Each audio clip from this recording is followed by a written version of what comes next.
Assalamualaikum warahmatullahi wabarakatuh. Bismillah, masyaallah, la yasukul khaira ilallah. Bismillah, masyaallah, la yasrifu su'a ilallah. Bismillah, masyaallah, makana min nikmatin faminallah. Bismillah, masyaallah, la hawla wa la quwwata illa billah.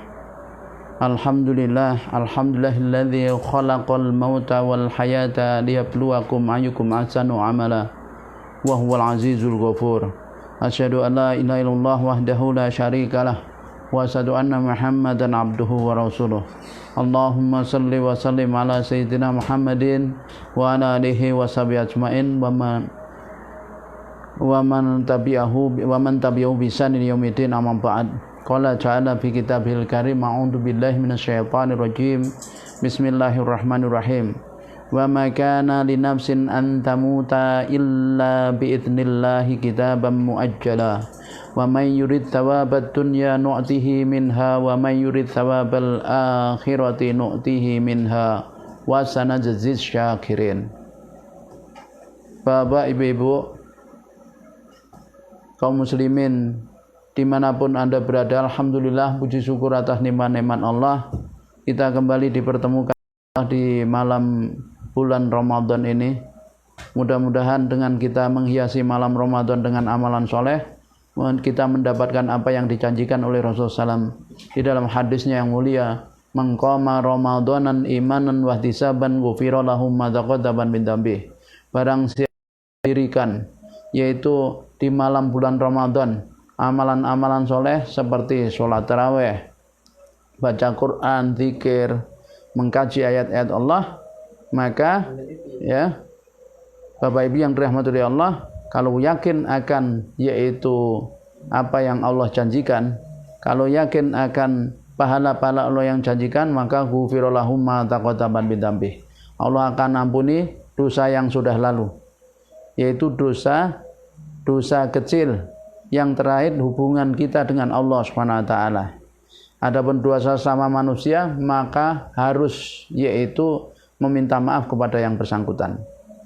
Salawat dan salam tak lupa kita aturkan kepada junjungan kita Nabiullah Muhammad sallallahu alaihi wasallam beserta keluarga beliau, sahabatnya, juga pengikutnya yang setia mengikuti tuntunannya hingga akhir zaman.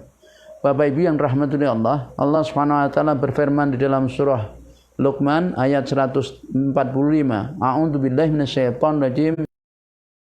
Ana linafsin antamuta illa biidnillahi kitaban muajjala wa man yurid thawabad dunya nu'tihi minha wa man yurid thawabal akhirati nu'tihi minha wa sanajziz syakirin.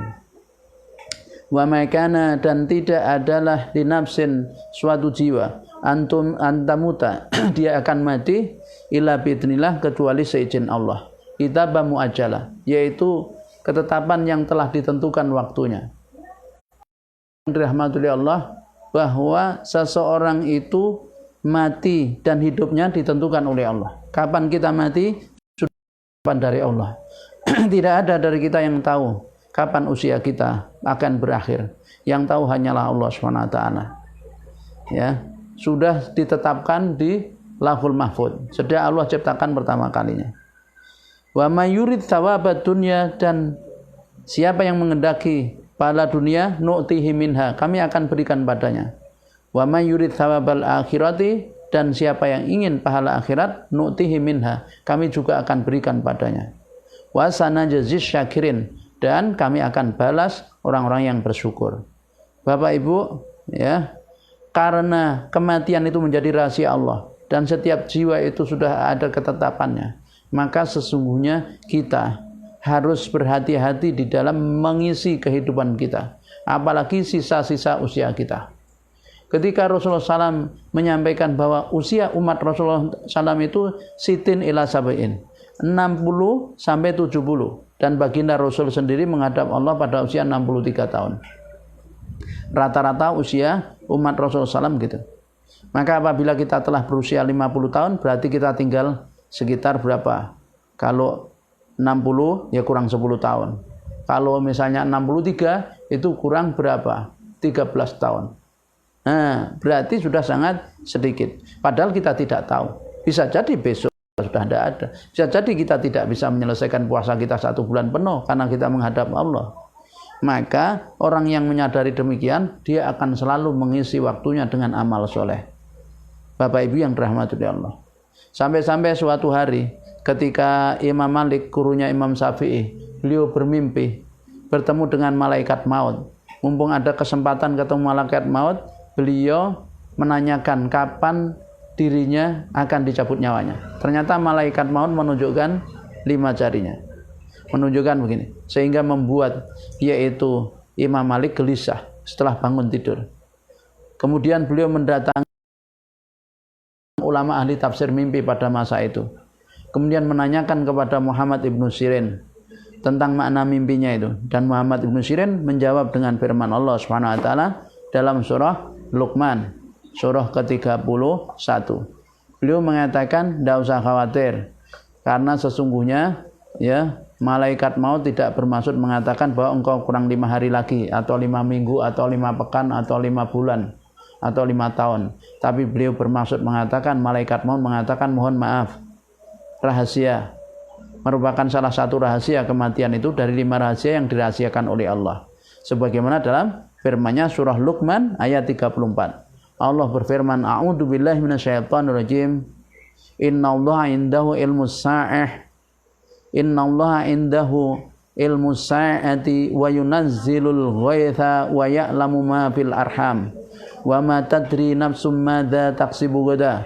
Wa ma tadri nafsum bi ayyi ardi tamut. Innallaha alimun khabir. Bapak Ibu, ada 5 hal yang Allah sembunyikan, Allah rahasiakan. Yang pertama adalah innallaha indahu ilmus sa'ah. Sesungguhnya di sisi Allah lah pengetahuan kiamat. Kapan kiamat yang terjadi, yang tahu hanya Allah. Yang kedua, wa yunazzilul ghaitha, dan Allah yang tahu kapan turun hujan. Karena Allah lah yang menurunkan hujan itu. Jadi Allah yang tahu kapan turun hujan.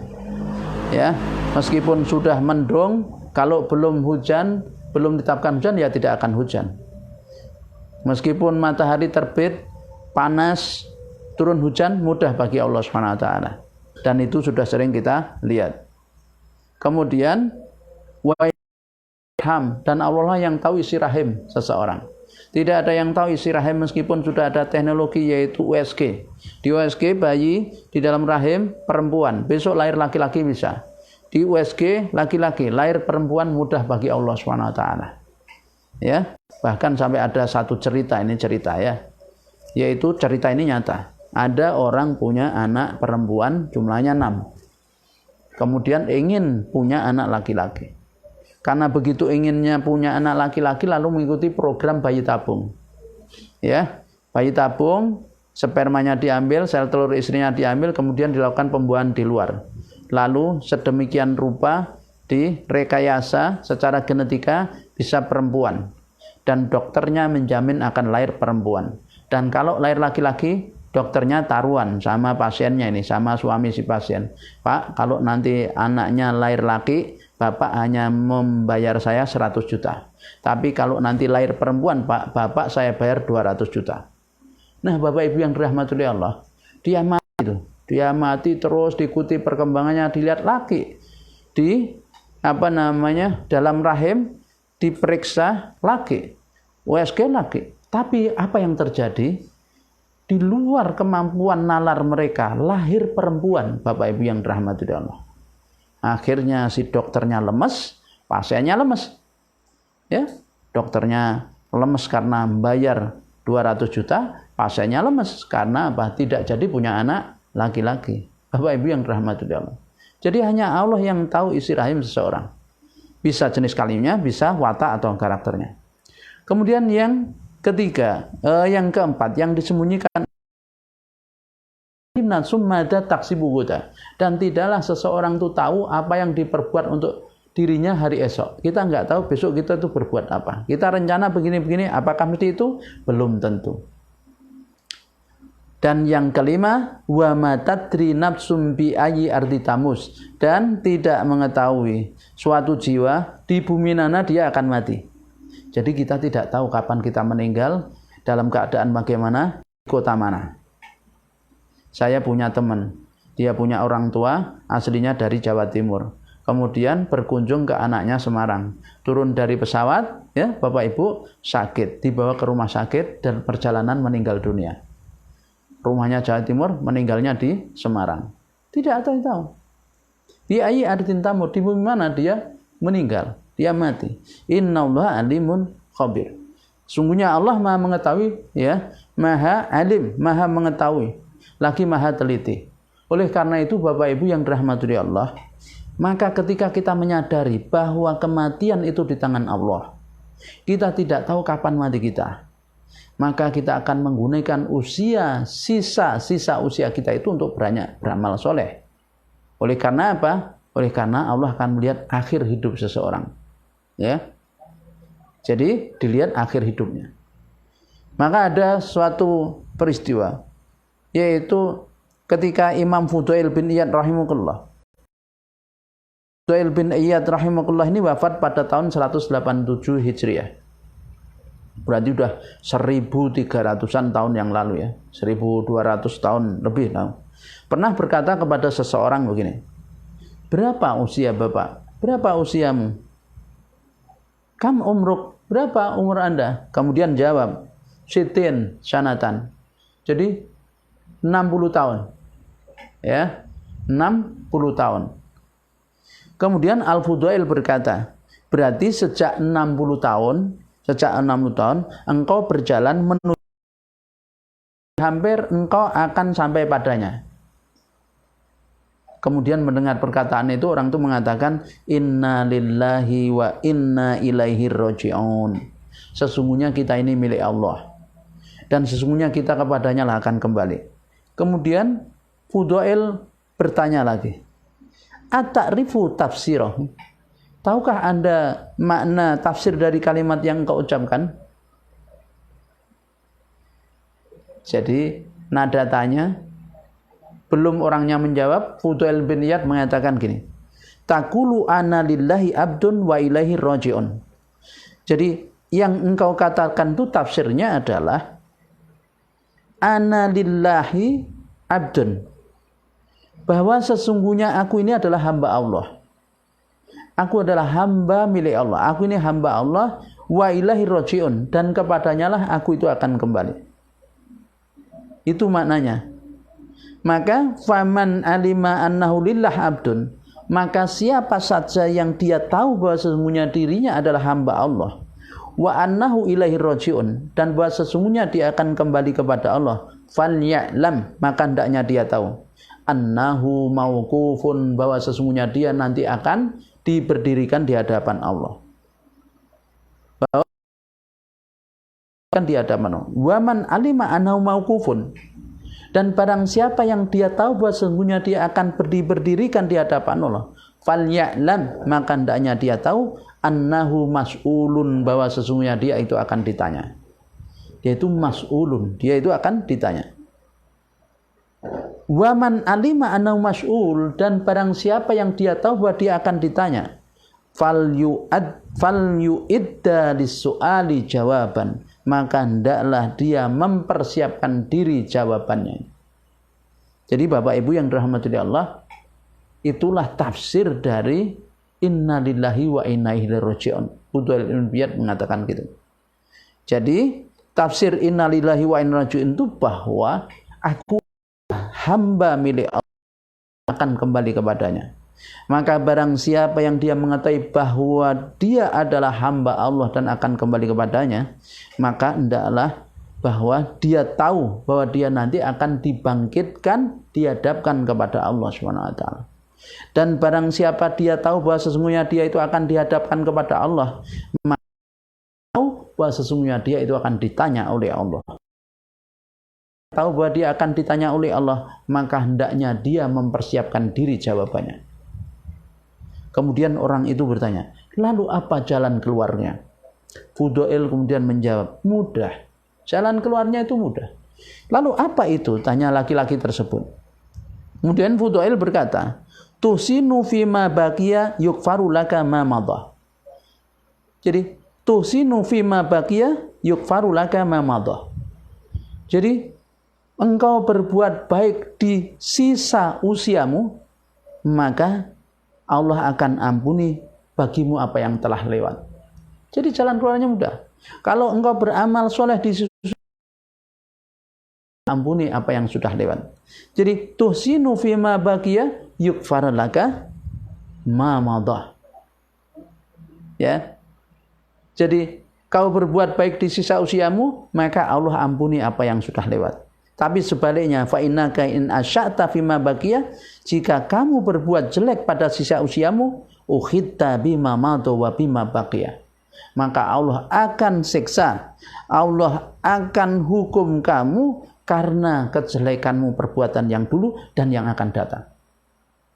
Nah, karenanya Bapak Ibu, dari penjelasan Fudail bin Iyad ini, maka marilah kita betul-betul mengisi sisa-sisa usia kita itu dengan amal soleh. Kalau yang kita lewat yang tidak baik, maka Allah akan ampuni dengan kita mengisi sisa-sisa usia kita itu dengan amalan soleh. Maka sungguh banyak sekali perbuatan baik yang bisa kita berbuat di usia kita yang sangat pendek. Ya, jangan sampai kita lewatkan begitu saja. Meskipun amal soleh itu kecil, seperti misalnya orang membuang atau mengambil duri di jalan itu. Jangan diremehkan. Karena kita tidak tahu amal mana yang diterima oleh Allah Subhanahu wa taala. Nah, hanya saja kita harus tahu ketika dalam waktu yang bersamaan terjadi benturan antara dua perbuatan baik, maka kita harus tahu fi'lul aulawiyat, yaitu fikih skala prioritas. Maka perbuatan seseorang itu kalau dilihat dari aspek hukum, perbuatan itu ada 5 hukumnya. 1, kalau tidak wajib. Yang pertama, kemungkinan pertama wajib. Yang kedua, kalau tidak wajib berarti sunnah. Yang ketiga, kalau tidak sunnah mubah. Yang keempat, kalau tidak mubah makruh. Yang kelima, haram. Jadi perbuatan kita itu bisa wajib, bisa sunnah, bisa mubah, bisa makruh, bisa haram. Tergantung apa. Maka kalau misalnya kita berbenturan pada satu yang bersamaan akan melakukan suatu perbuatan yang sama-sama baik, maka harus dilihat dari aspek hukum. Mana yang wajib, mana yang sunnah. Kalau diketahui, dan kita harus tahu. Misalnya, kita tahu, yaitu sholat 5 waktu itu wajib. Sholat 5 waktu wajib. Itu kan?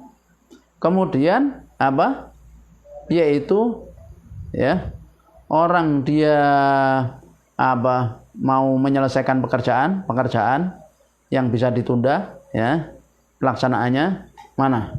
Kalau misalnya sholat 5 waktu wajib, kemudian menonton televisi itu mubah, bermain sepak bola mubah, bermain badminton mubah, olahraga. Maka begitu terdengar suara adzan, maka segera sholat panggilannya. Hentikan permainan mubahnya karena ada panggilan adzan. Itu satu contoh. Kalau misalnya sama-sama wajib, kita harus tahu mana yang harus diutamakan fikihnya. Misalnya membayar hutang tepat waktu wajib. Ketika kita punya hutang sudah jatuh tempo, maka wajib kita bayar. Tapi pada waktu yang bersamaan kita harus menafkahi keluarga. Kalau misalnya uangnya dibayar buat bayar hutang, nggak ada untuk nafkah keluarga, maka kita harus kaji mana yang diutamakan. Maka ternyata menafkahi keluarga diutamakan daripada membayar hutang. Tapi kita harus memberitahu kepada orang yang menghutangi kita bahwa kita belum mampu karena harus menafkahi keluarga. Kalau terpaksa bapak meminta, maka keluarga saya tidak makan. Maka orang yang menghutangi wajib memberi tangguh. Itu satu contoh begitu. Dan syarak telah memberikan petunjuk syariat kepada kita bahwa kewajiban itu lebih utama dan paling dicintai oleh Allah daripada yang sunnah. Pelaksanaan kewajiban. Dan yang sunnah itu lebih utama, jauh lebih utama daripada yang mubah. Dalam hadis qudsi, Allah Subhanahu wa taala berfirman, "Wa ma taqarraba ilayya 'abdi bi syai'in ahabba ilayya mimma aftaradtu 'alaihi wa ma yazalu 'abdi yataqarrabu ilayya binawafil hatta uhibbah." Jadi, wa ma taqarraba, dan tidaklah mendekatkan diri ilayya kepadaku abdi seorang hamba bi syai'in dengan sesuatu ahabba ilayya yang lebih aku cintai mimma aftaradtu 'alaihi, yaitu yang lebih aku cintai daripada dia menjalankan kewajibannya. Jadi cara mendekatkan diri kepada Allah yang paling Allah sukai adalah kita menjalankan kewajiban. Kewajiban yang Allah berikan. Dan wa may yazalu 'abdi yataqarrabu ilayya binawafil hatta uhibbah. dan dia tidak henti-hentinya hambaku mendekatkan diri kepadaku dengan perbuatan sunnah nafilah hingga aku mencintainya. Hadis riwayat Bukhari. Maka hadis ini menunjukkan bahwa yang wajib itu lebih utama daripada yang sunnah. Yang sunnah lebih utama daripada mubah.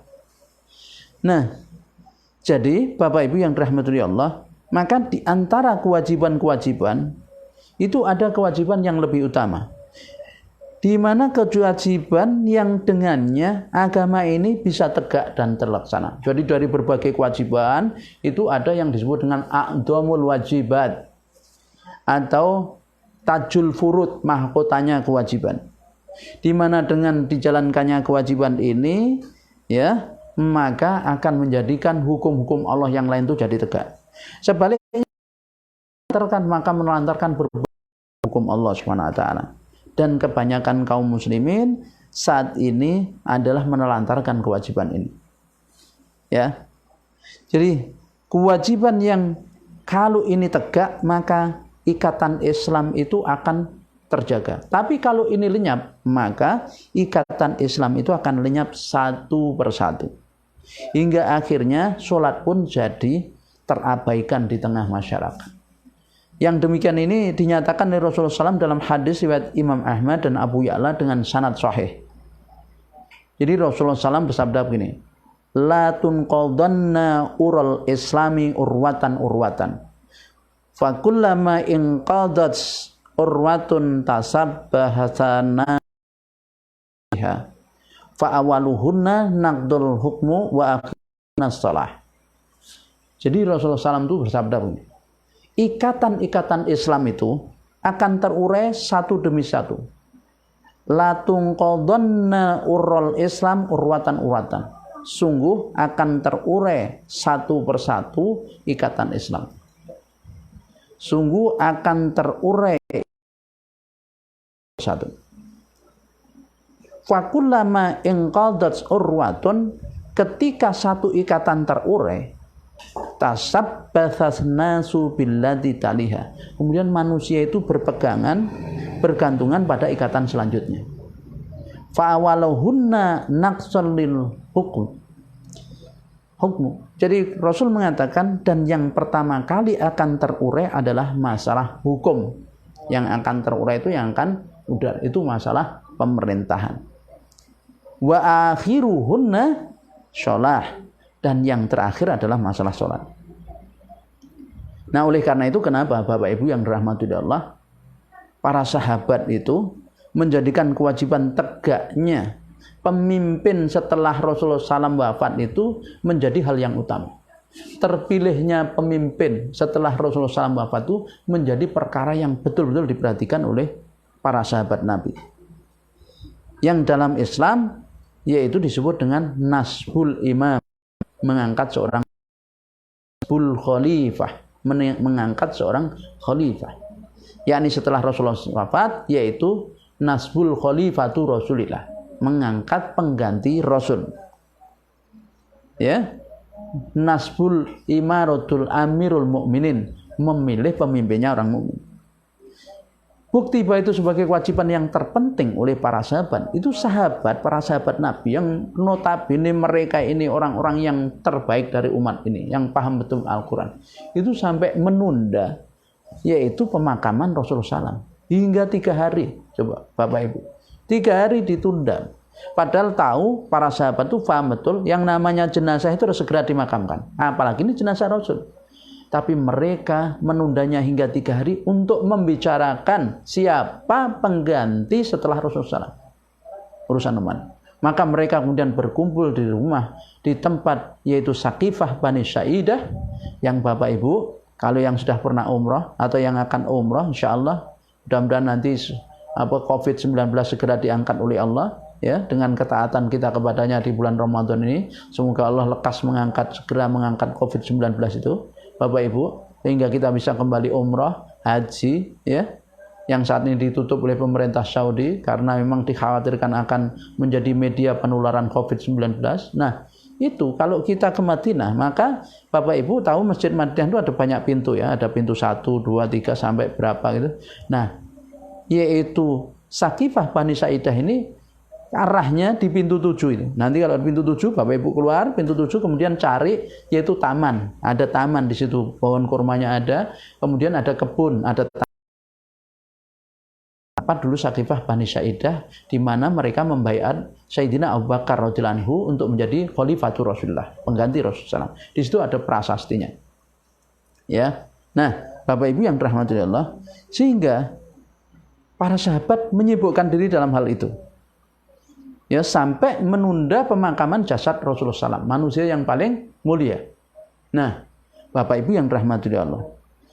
Kemudian Imam Ibnu Hajar Al-Haytami Al-Maki pada tahun 974.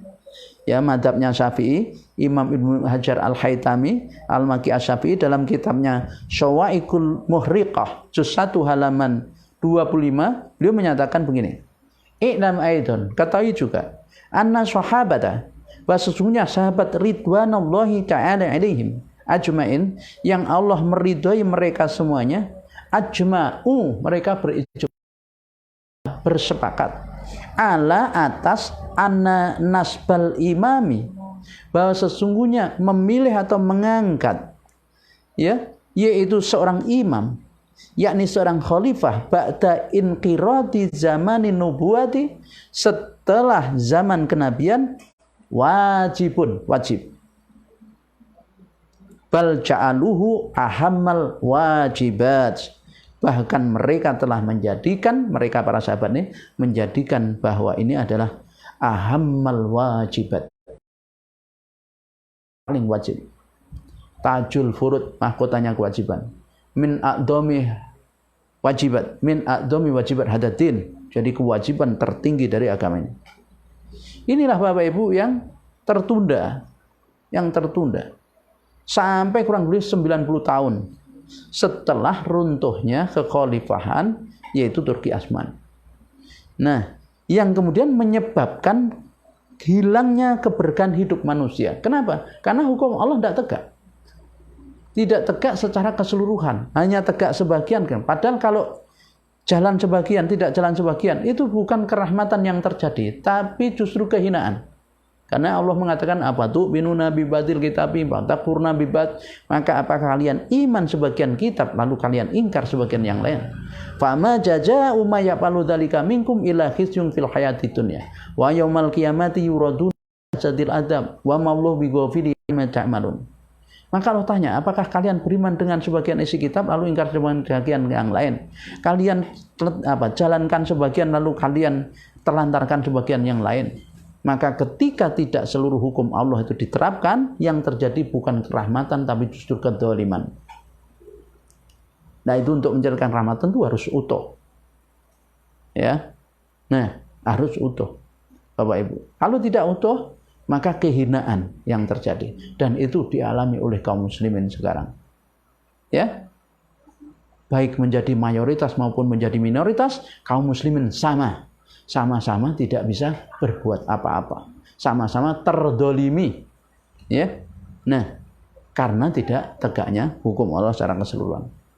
Maka Allah mengatakan gini, walau anna ahlal qura amanu wa taqwa fatahna lahum barakatim minas sama wa'ad walakin kadzabu faqatnahum bima kanu yaksibun. Maka jikalau sekiranya penduduk negeri itu mau iman dan takwa, pasti berkah akan turun dari langit dan bumi. Tapi ternyata mereka tidak. Ya. Mereka tidak Tidak beriman dan bertakwa, tidak menjalankan secara utuh. Maka faqatnahum bima kanu yaksibun. Maka kami timpakan kepada negeri tersebut yaitu berbagai kesulitan hidup, berbagai yaitu problematika hidup, azab bima kanu yaksibun, karena perbuatan yang mereka lakukan. Maka Bapak Ibu, harusnya bulan Ramadan ini menjadi bulan kesadaran kita bahwa kita harus kembali kepada Allah dengan kembali yang sebenar-benar seluruh hukum Allah. Di sisa-sisa umur kita ini, kita harus betul-betul mengisi dengan aktivitas yang utama, yaitu aktivitas ikut bersama-sama memperjuangkan kembalinya kehidupan Islam, yaitu mendakwakan Islam, sehingga Islam menjadi rahmatil alam bukan hanya baik bagi orang yang beriman, bahkan orang kafir pun akan menikmati kehidupan yang sejahtera di bawah naungan Islam, di bawah naungan hukum Allah SWT. Ingat Bapak Ibu, usia kita di dunia itu sebentar. Ya, kita itu akan mati, dan ketika kita mati menghadap Allah, yang bisa menolong kita bukan harta, bukan pangkat, setinggi apapun pangkat kita. Kecuali pangkat kedudukan itu digunakan untuk memperjuangkan ayat-ayat Allah, untuk memperjuangkan hukum Allah, untuk menegakkan kalimat Allah, baru itu akan mendapatkan keberkahan. Tapi sebaliknya, kalau kita menentang hukum Allah, kalau kita menghalangi tegaknya hukum Allah, maka jabatan yang tinggi itu justru menyebabkan kita semakin dalam, yaitu berada di neraka. Ya, Bapak Ibu yang dirahmati oleh Allah, maka harusnya kita menyadari hal itu, lebih-lebih di bulan Ramadan ini.